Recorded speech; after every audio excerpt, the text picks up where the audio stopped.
그러니까 이 남자분이 이제 맞선을 보러 나와서 이 유식하고 아주 유능한 여성분에게 할 말이 없잖아요. 그러니까 처음에는 이제 아이 뭐 커피가 맛있죠, 뭐 어쩌고저쩌고 이러다가 나중에는 뭐라 그러냐면 하나님이 뭐 어쩌고저쩌고 이랬어요. 그랬더니 이 여성분이요 대번에 얼굴색이 파랗게 질려요. 질리면서 뭐라 그러냐면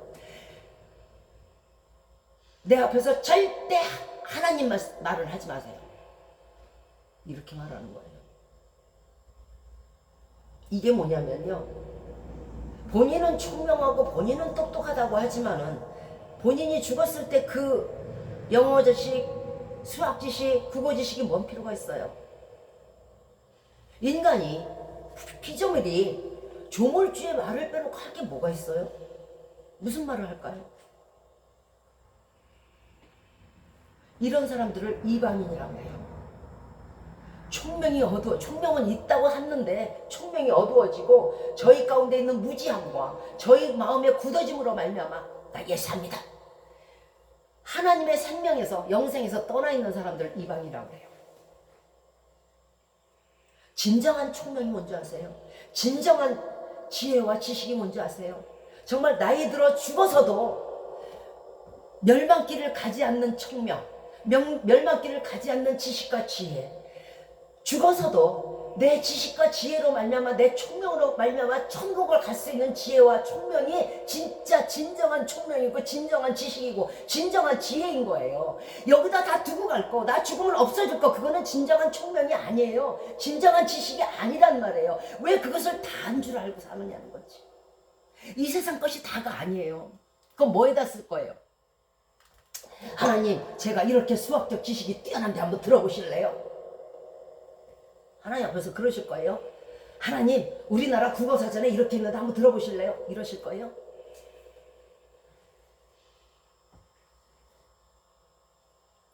진정한 총명이란 내가 가진 지식과 지혜로 말미암아 천국에 가는 길에 쓸모가 있어야 되는 거예요. 인간이 인간의 영혼을 위해서 쓸모가 있는 지식과 지혜가 총명이에요.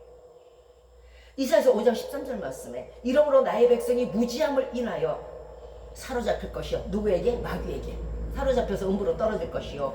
그 귀한 자는 죽일 것이요. 먹지 못해 죽이고, 아주 귀하다고 하는 그 사람들이, 세상에선 떵떵거렸던 사람들이, 또한 그 무리들은 목말라서 어쩔 줄을 몰라 하고, 그 부자가 나사로에게 그 물 한번 찍어 달래듯이 또 맨날 떠들면서 연락하는 아주 즐거운 시간을 지냈던 그런 사람들은 그 즐거움이 다 변해서 무적행에 빠지고 음부에 빠질 거예요.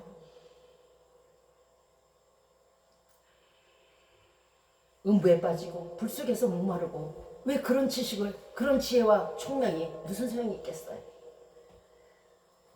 말씀을 모르면요, 내가 천하게 살았어 이 땅에서. 그런데 말씀을 몰라. 그런데 천한 자도 굴복될 것이고, 몰랐다고 그게 변명이 안 되는 거예요.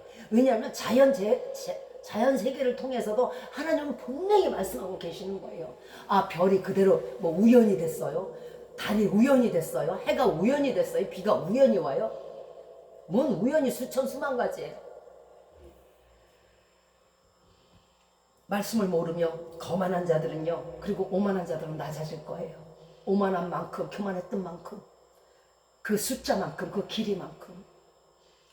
여기서 우리가 꼭 상기해야 될 것이 있습니다. 지금 내가 가진 지식이, 내가 가진 총명이, 내가 가진 지혜가, 이 똑똑함이, 내가 하는 이 모든 행동이, 내가 생각하는 이 모든 일들이, 내 속에서 생각하고 있는 이 마음의 모든 일들이 쓸모가 있는지 없는지를 살펴봐야 돼요. 내가 지금 생각하는 게 지금 내가 하나님 나라에 가는데 도움이 되는가? 안 되는가? 내가 지금 하고 있는 이 행동이 무엇을 붙들고 하고 있는가? 세상 것을 붙들고 있는가? 내가 천국 가는데 도움이 되는가? 사람이 계산을 해야 될 거 아니에요. 내가 어디를 가고자 마음을 먹으면, 부산을 가고자 마음을 먹어도 거기에 드는 여비를 생각할 것이고, 발리를 가고자 하더라도 거기에 드는 여비를 생각할 거 아니에요. 그러면 천국을 가고자 한다면 여비를 마련해야 될 거 아니에요. 그 귀한 시간에, 이 짧은 시간에 세상적 지식과 높은 로마 시민권을 가지고 산헤드린의 회원이었던 사도 바울은요 말합니다. 빌립보서 3장 8절에서 또한 모든 것을 해로 여김을 내 주 그리스도 예수를 아는 지식이 가장 고상함을 인함이라. 이 사람이요 엄청나게 정말 박학다식한 사람이에요. 엄청나게 율법적으로 유명한 사람이고요. 엄청나게 지위도 높았고요. 존귀했던 사람이에요. 이런 사람이 자신이 가진 모든 것을 해로 여긴다는 거예요. 예수 그리스도의 말씀에 비춰보니까 시잘데기가 없네. 천국 가는데 쓸 데가 없어. 내가 예수를 위하여 모든 것을 버리고 배설물로 여김은 그리스도를 얻기 위함이라. 사람은요 손에 무엇을 쥐고 있으면 절대 십자가를 잡을 수가 없어요. 여러분의 손에 세상적 지식, 세상적 모든 총명이 가득하다면 절대 온전한 고상한 정말 진정한 총명이신 예수 그리스도의 십자가를 잡을 수가 없어요. 말씀을 알고도 또한 죄를 짓는 이런 사람들, 말씀이 떨어지고 말씀을 무시하고 말씀에 불순종하기 때문입니다. 그래서 죄를 짓는 거예요. 말씀은 알아. 교회를 다닌다고는 다녀요. 듣기도 해요. 아멘도 합니다. 그러나 그 마음이 말씀이 자꾸 멀어지고, 어제는 성경 한 페이지 한 장 읽었다가 오늘은 반절 읽고 이렇게 떨어지다 보면요 지절로 이것이 불순종이 되면서 지절로 불순종의 죄를 지면서 지절로 죄가 들어오게 돼 있어요. 아담과 하와가 범죄할 때에 이들이 하나님의 말씀을 몰랐어요, 알았어요? 알았잖아요. 그거 하루에 아마 1000번도 이들이 더 머릿속에 생각했을 거예요. 창세기 2장 16절에서 각종 동산 나무의 실과는 너희가 임의로 먹되, 맘대로 먹되, 선악을 알게 하는 나무의 실과는 먹지 말라. 먹는 날에는 정령 죽으리라 말씀하신 거, 이거요 100번 1000번도 더 하루에 외웠을 거예요. 그런데 분명히 말씀하셨음에도 불구하고 이 말씀에 불순종한 결과가 뭐예요? 지금 이 난린 거예요. 온갖 범죄, 온갖 사악함, 온갖 괴악함 이 땅에 들어왔고, 올 인류는 그 짧은 한순간의 선택의 기준이 틀렸기 때문에 이렇게 고통을 받는 거예요. 그것도 자기 자손이 기분 좋겠어요? 말을 좀 들으시지. 사무엘상 15장 22절 이하에서 사무엘의 가로되 여호와께서 그 목소리를 순종하는 것을 좋아하신 것 같이 제사와 번제를 좋아하시겠습니까? 이를 거역하는 것, 하나님의 말씀을 거역하는 것은 사실의 점이나 술법을 하는 그런 죄와 같고, 사실 우상에게 절하는 죄와 똑같다는 거예요. 왜? 그러다 보면은 이게 비약적인 게 아니에요. 그러다 보면 죄를 져요. 그러다 보면은 돈 타령하고 무슨 타령하고 명예 타령하고 하다 보면은 우상 숭배하고요. 그러다 보면은요, 아이고 오늘은 좀 요행이 있어야 되는데 점치게 돼요. 말씀을 기준으로 두지 않고 말씀을 가까이 하지 않을 때는요 아담과 하와처럼 범죄가 나와요. 우리는 말합니다. 내가 그래도 예배당에 다녔고, 내가 그래도 말씀을 알고, 내가 그래도 정말 예수 그리스도를 하니까 심판날에 나 좀 봐주셔서 저 알죠? 저 알죠? 예, 천국에 들여보내주시겠지. 이렇게 생각할 때가 많아요. 내가 죄가 있고 비록 말씀대로 산다고 살지를 못했지만 그래도 봐주시겠지. 자신만의 확신 속에서 사는 것, 자가당착에 빠져서 사는 사람들이 얼마나 많은지 몰라요. 거기다 비교까지 해. 쟤는요 나보다 더 10배나 지었는데요, 아유 난 이 정도면 뭐 천국 들어가고 남어, 이렇게 하는 사람도 있어요. 이러한 자기 위로는요 자가당착이며 황당무계한 생각이에요. 이것을 바로 예복을 입지 않은 자라고 말하는 거예요. 사람은 봐줘요. 저 같은 경우에도 아유 저 사람이 비록 저렇게 죄가 많지만은 아유 그래도 예수 믿는다고 믿으니까 아유 다행이네. 아유 저 사람이 저렇게 죄 속에 아주 갇혀 있지만은 그래도 주일날 되면 눈 비비고 나와서 예배당에 나오네. 아유 착하다. 사람은 봐준다고. 사람은. 하나님은 아니야. 왜? 사람은 내가 죄가 많기 때문에 나의 죄에 비춰보니까 저거 아무것도 아니야. 그러니까 얼마든지 봐줄 수가 있어. 왜? 내 눈에 들보를 보니까 저 사람의 눈에 티는 티도 아니거든. 하나님은 아니라고. 하나님은 점도 없고 흠도 없고 티도 없이 거룩하신 완전한 선하신 분이기 때문에 이 죄를 볼 수가 없는 거예요. 그래서 용서가 안 되는 거야. 제발 제발 내가 이 정도로 하나님께 했고 내가 이 정도로 하나님께 아니까 하나님이 나를 천국에 들여보내주시라는 생각은 아예 하지 마세요. 아예 하지 마세요. 인간은 봐준다니까요. 어머 저에 비교해보니까 세상에 그 어떤 죄를 진 권사님 집사님 그 어떤 저게 뭐 권찰님이라도 저보다 천배만배 나요. 나요. 1억만배 나요. 아 루시퍼보다 더한 인간이 여기 있는데 아 그럼 나는 봐주지. 나야 당연히 봐주지. 아이고 내 눈에 들보가 이렇게 큰데 하나님은 들보가 없어요. 하나님은 티도 없어요. 하나님은 점도 없어요. 하나님은 흠도 없어요. 그런 하나님은 점 있고 흠 있고 티 있는 걸 못 보신다고. 꼭 상기하시기 바래요. 이 정도면 되겠지 하지 마세요. 마태복음 21장 41절에서 이 돌, 예수님을 말합니다. 이 돌 위에 떨어지는 자는 깨어지겠고 이 돌이 사람 위에 떨어지면 저를 가루로 만들리라. 그리고 흩어버리리라. 말씀을 지키지 못하고 살아왔던 사람들은 스스로 말씀의 반석에 깨져서 떨어져서 그 머리가 깨질 거예요. 뭐 심판날에 뭐 따로 할 게 없어요. 그냥 반석이라는 예수 그리스도의 돌만 앞에 하나가 딱 갖다 놓으면요 지 스스로 거기 가서 머리 박아요. 말씀을 지키지 못했으니까. 아는데 안 지켰으니까. 그 모양으로 어떻게 천국을 갈 엄두도 안 나죠. 지 스스로 가서 박는다니까.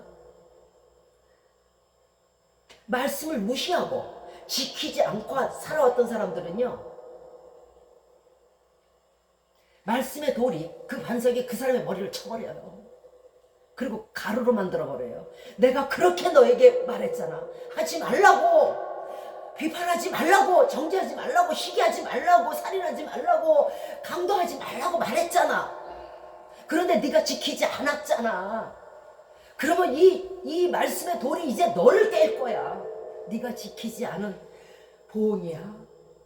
그리고 예수 그리스도의 말씀이 여러분 예수 그리스도의 반석의 돌이 우리의 머리를 깨고 우리의 몸을 가루로 만들어서 흩어버릴 거예요. 알면서 하나님의 말씀을 알면서 지키지 않는 거 그거 심상하게 생각하지 마세요. 내가 이렇게 죄를 졌는데 어떡하나 하지만 마세요. 하나님 나라는요 결코 말씀대로 살지 않아서 죄가 있는 상태로는 절대로 가지 못하는 나라예요. 절대로 제 손에 장을 빚든 제 목을 끊든 절대로 갈 수 없어요. 그건 천국이 아니에요. 만약에 그런 사람이 갈 수 있다면 감옥이지. 죄 있는 사람이 가는. 마태복음 21장 43절에서 그러므로 내가 너희에게 이르노니 하나님의 나라를 너희는 빼앗기겠고 하나님의 나라에 열매를 맺는 백성이 받으리라. 무슨 뜻이냐면요 우리가 말씀을 알고 말씀을 지키지 않은 상황에서는요 다 뺏겨요. 하나님 나라를 뺏겨요. 천국에 못 가요. 그런데 그래도 말씀을 지키려고 노력했던 이방인들이 예수 그리스도 믿고 오히려 그 사람들이 천국을 간다는 거예요. 우리의 눈에서는 눈물이 펑펑 쏟아질 거예요. 아 내가 먼저 예수 믿었는데 내가 못 가고 저런 이방인이 가네. 말씀을 듣고 말씀을 지키고 말씀에 열매가 있는 사람들이 받는 곳이 천국이지 열매가 아닌 세상에 죄가 있는 그 상태대로 가는 쓰레기를 가지고 가는 곳이 아니에요. 자 말씀을 어떻게 찾아야 될까요? 전심으로 행위 완전하게 여호와의 법에 행하자. 말과 행동이 온전히 전심으로 여호와의 말씀을 찾고 사모해야 되는 거예요. 그 행동이 완전해야 돼요. 말씀 따로 행동 따로. 말씀은 도둑질 하지 말라고 지켜놓고 자기가 도둑질을 해. 항상 우리의 마음에 하나님의 말씀을 정말 단 1분 1초도 놓치면 안 돼요. 왜? 1분 1초도 우리가 숨을 안 쉬면 안 되잖아요. 그것과 마찬가지예요. 하나님의 말씀은 우리의 숨을 연장시켜주고 우리의 숨을 쉬게 해주시는 그런 능력이 약이에요. 잠언 3장 3절 말씀에서 인자와 진리로 네게서 떠나지 말게 하고 그것을 내 목에 메고 내 마음판에 새기라. 또 잠언 6장 20절에서 내 아들아 내 아비의 명령을 새기며 내 어미의 법을 떠나지 말고 그것을 항상 내 마음에 새기며 내 목에 매라. 항상 말씀을 묵상하고 죄인의 자리에 서지 않고 죄를 짓지 아니하도록 노력해야 되고 말씀을 사랑해야 됩니다. 내가 주의 법을 어찌 그리도 사랑하는지요 내가 그것을 종일 묵상한다는 말씀처럼 자 말씀은 들음에서 나는 겁니다. 성경 말씀 읽기를 게을리하면요 반드시 말씀에서 떨어져요. 말씀을 다시 가까이 하면은 히스기야 4장 12절 말씀처럼 하나님의 말씀은 살았고 운동력이 있어서 좌우의 날선 어떤 검보다도 예리해서 우리의 혼과 영과 관절을 쪼개지만 골수를 찔러 쪼개며 마음의 생각과 뜻을 감찰하는 능력이 있지만은 말씀을 멀리하며 불신앙과 의심으로 살아간다면 단단해진 우리 마음을 어떻게 할 것입니까? 다시 한번 말씀으로 우리의 골수를 쪼갤 수 있도록 말씀을 가까이 하시기 바랍니다. 말씀을 가까이 하지 않으면 처음에 뿌리내렸던 그 뿌리가요 쇠해져요. 자꾸 세상에 파헤쳐진 흙처럼 뿌리가 드러나요. 그 다음에 뿌리가 빠져요. 말씀을 가까이 하지 않으면 믿음이 떨어지고 믿음이 떨어져서 그 행위가 완전치 못하다면 그것이 나 한 사람으로 끝나는 게 아니에요. 사람들이 이상한 생각을 해요. 아유 나 뭐 예수 믿지 뭐 그런데 나 예수 믿다가 내가 예수 잘못 믿으면 뭐 지옥 가는 거지 뭐 이걸로 끝나는 게 아니라니까. 왜 그렇게 생각하는지 모르겠어요. 우리 한 사람 한 사람은요 여러분이 자녀를 낳고 그 자녀의 자녀가 낳고 손자의 자손이 있듯이 한 사람으로 말미암아 아담 한 사람으로 말미암아 인류가 퍼지듯이 아브라함 한 사람으로 말미암아 영의 자식이 퍼지듯이 여러분 한 사람이 아니에요. 여러분 한 사람의 행위가 여러분 한 사람의 마음씀이가요 온 천하에 퍼지는 거예요. 여러분의 가족과 여러분의 타인들에게 이웃에게 본을 보이지 못하면은요 하나님의 무서운 책망이 따라요. 아유 나 혼자 잘 못 믿었으면 하나님 나 혼자 지옥 가면 되죠. 이게 아니라니까요. 절대 아니에요. 마태복음 18장 6절에서 누구든지 나를 믿는 이 소자 중 하나를 실족해 하면 차라리 연자 맷돌을 그 목에 달리고 깊은 바다에 빠치는 게 낫다 그랬어요. 유다처럼. 무슨 뜻이냐? 연자 맷돌이라는 건 말과 소가요 그 곡식을 가는 아주 커다란 돌이에요. 그거를 메고 차라리 태어나지 않는 게 낫다 그러잖아요. 차라리 연자맷돌 메고 깊은 바닷속에 빠지는 게 낫다 그러잖아요. 우리가 예수 그리스도를 믿고 예수 때 말씀대로 살지 않으면요 왜 그럴까요? 왜 그럴 것 같아요? 하나님의 영광을 가리니까. 이건 뭔 예수 믿는 것도 아니고 예수 믿지 않는 사람들 이 뭐래 이거 성경책 들고 왔다 갔다 하는 걸 하는데 도대체 무슨 뜻이냐면 바로 내가 예수 그리스도 믿고 본이 되느냐 안 되느냐가 문제가 있는 거예요. 나로 인해서 하나님의 영광을 가리지 아닌가 한번 생각해 봐야 돼요. 많은 사람들이 여러분의 가족이 여러분의 이웃이 나 저 사람 보고 예수 믿고 싶어 이렇게 돼야 돼요. 이러면 연자맷돌 안 들여도 돼요. 그런데 내가 저 사람 보면은 예수 믿고 싶은 생각 하나도 없어. 이거 잘못 살아온 거예요. 이건 신앙생활 잘못한 거예요. 무슨 뜻이냐면요. 저 사람들은요 예수님이 누군지 마태가 누군지 요한이 뭔지 몰라요. 바울이 뭔지 몰라요. 어느 집 아저씨인지 모른다고. 그러면 저 사람들이 보는 거는요 저 사람들이 아는 거는요 저 사람들이 눈여겨보는 건 우리예요. 그러면 우리의 무엇을 볼까요? 저 사람이 어느 날 갑자기 성경책을 꼈어. 그런데 예전이나 지금이나 똑같아. 그럼 저 사람들이 백날 천날 말해봐야 안 믿어요. 그런데 우리 애가 달라진 거야. 거듭난 거야. 전에 같으면 나가서 싸울 거 안 싸우고 전에 같으면 막 욕하고 비판하고 정지할 거 안 하고 그러니까 주위 사람들이 이상한 거야. 가족들이 이상한 거야. 생전에 말하지 않던 아유 여보 잘못했어요. 아유 여보 이렇게 해드릴까요? 아유 여보 뭐가 필요하세요? 여러분 여보 무슨 음식이 드시고 싶으세요? 맨날 야자 하면서 아직 빨리 가다 이제 와! 뭐 이러면서 이 난리를 치던 사람이 갑자기 예수 그리스도 교회당 몇 번 다니더니 달라진 거야. 아유 여보 어디 아프신 데는 없으세요? 잠자리 편하세요? 웃기는 얘기 한 가지 할까요? 예전에 이런 고전 그 음악이 있어요. 잘했군 잘했어.